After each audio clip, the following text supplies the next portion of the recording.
Peace and prosperity, guys. Welcome to my YouTube channel. I'm again coming from this mobile home, which seems to be the location for all my videos of recent times. So I'm just trying to change it up a bit. It's daytime, so I'm coming from a different angle. I'm sitting on the floor, blah blah blah. Anyways, yeah, if you watch my other videos from yesterday, the happenings of day 3, when I went through this whole deep situation of reliving all these traumas and all this suppression, repression, oppression that I've felt my whole life, and it all came together in this one moment via this one guy who was an instrument for this trauma to happen. Yeah, that was mad. It was mad. It was so intense for like a day and a half, and that sounds quite short, in the context of the trauma and the life I've lived. A day and a half is pretty short, but from all of a sudden, things being great and wonderful, to all of a sudden, oh my days, how am I going to get through this next time with this, the remainder of the course with this guy, and all these issues surfacing, and having to look at myself and my ego, and why I was being triggered, and then thinking of all the past traumas and all the stuff that I'd been through in the past. It was a rough ride, and then all this toxicity in my mind, and then it all came to a point where I just climaxed, and I let it all out, and somehow I've been relieved. And I've noted today, because today is day 4, that a lot of my neck tension has gone. Obviously, anicca, everything is impermeable, so no attachment to that. But pretty much in meditation, I'm very still now, very still, and I've got so much Mercury energy that the nervous system, yeah, there's a lot of movement going on all the time with me, but I've managed, yeah, from the neck down, I'm pretty much still, and I can sit for an hour and not move, not change my posture. But there still is this tension of the neck. Whenever I move my neck, there's a lot of cracking going on, but internal kind of. And I'm sure that comes from the clenching of the jaw and the teeth. I'm pretty sure that derives from that. So speaking through to the wise teacher on the last course about the teeth grinding, he said just to accept it. He said, look, some people have got more energy flowing through them than others, blah blah blah, and he just kind of said, look, just accept it, because if you don't accept it, that's having an aversion towards it, which is generating it's generating more and more, it's just the wheel's going round and round. So I'm just accepting that that's what it is, and I'm not craving for it to go away. It is what it is. It's a part of me, and I've noticed today, yeah, that my neck has eased up a lot of tension, which is great. But yeah, what am I here to talk about? Well, today, so I haven't really been talking about day to day what's going on with the students, but pretty much let me fill you in. Today's day 4, so up until now, they've just been doing Anapana. Anapana is literally just bringing your focus to this area here. So when you're in meditation, if you just close your eyes, the energy can be scattered everywhere. So the point in this exercise is to bring your awareness and focus it on this area, this triangular area here, from the base of the lip to the nose here, and within that area you want to be feeling for maybe the breath passing through. So you'll be able to feel, if you focus enough, you'll be able to feel the subtleness of the breath passing through the nasal passages, or at the round bit of the nostril here, the outer ring of the nostril, or maybe this little area underneath here. I mean, it sounds easy, but try doing that for 3 days. Try doing that for 3 minutes, actually, because when you're doing this, all of a sudden a thought comes, and you're off in the past, you're off in the future.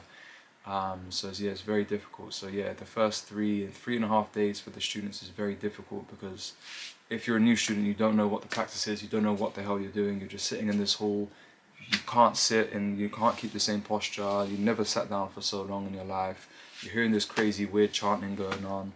What is going on with my life? Why am I here? Why did this person tell me I needed to come to Vipassana? What is this all about? Being stuck in your mind, we were constantly distracted outside, so we never actually have a chance to actually tune in and see what's going on in there. And then we realized how mad our mind is, how the monkey mind is just swinging from branch to branch, and it's what kind of mind am I living with? But it's all leading up to something, because slowly we start narrowing down the awareness and feeling for more more subtler existence, I guess, to a point where I think last night the instructions were to start feeling you should feel now for sensation. So we switch from tuning into respiration, like feeling the respiration, the breath passing through the nasal passage, to now tuning in, because we closed off now, we're just here. So when we close our eyes, we literally only exist here, in this moment here. And we should, hopefully by day 3, we should feel some sort of sensation, because as Goenkaji says, these sensations are happening all throughout the body. It's just we never cared to pay attention to them. So yeah, the subtleness, the unconscious is actually always conscious, and yeah, these sensations are flowing everywhere. So we're now actually focusing, and if we can, we feel for a little area here or anywhere here, and there should be some sort of sensation. What sensation is completely up to the individual. It could be heat, it could be cold, it could be itching, it could be pulsating, it could be throbbing, it could be anything. That's not the point. The point is to observe whatever it is going on there at that time. So yeah, it's all leading up to today, which at 3 o'clock we're going to be sitting and doing Vipassana, which is basically Goenkaji via means of audio, goes through an hour and a half guided, step by step. So like I said, Anapana, we focus on the sensation here. Once we've got that hold of that sensation and understand that there is a subtle vibration, an electromagnetic something happening throughout the body, and we're able to tune into that, we then, boom, we start at the top of the head, and he guides us to all the different parts, and it's like, oh my God, and it just locks you in. And you're now, for the first time, for many of us, the first time tuning into our bodies and experiencing the body at the most subtle level. Well, not the most subtle level, because it goes way deeper than that, at the surface level actually, but in terms of reality, it's pretty much, yeah, as subtle as it gets, because I've never felt my body before. Before I done Vipassana a year ago, I'm telling you, I was walking, I never even felt my body, I never felt my legs before.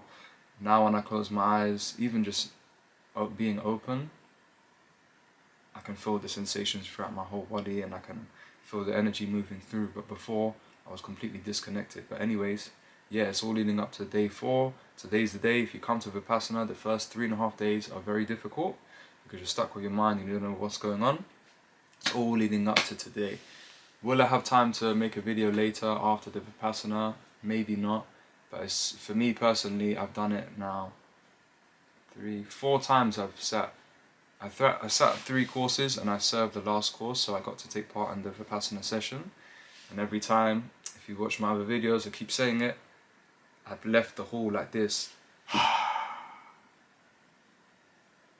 when my whole body is just relaxed. My whole body's relaxed, and it's like, wow, it's like, it brings up a lot of, what happened to me yesterday is called, yeah, I'm not going to get into that anyways, so I'm going to leave it at that, because yeah, we're edging on, and yeah, if you're watching, yeah, thank you for watching.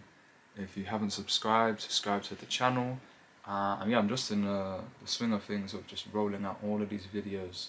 I got myself a new tripod, so I can be a bit more handy with the angles and stuff like that. It was long overdue. I suffered a lot through having this crappy little tripod, but I've got a good one now, so hopefully be bringing better angles, better lighting and stuff like that. So I'll see you in the next video. Peace.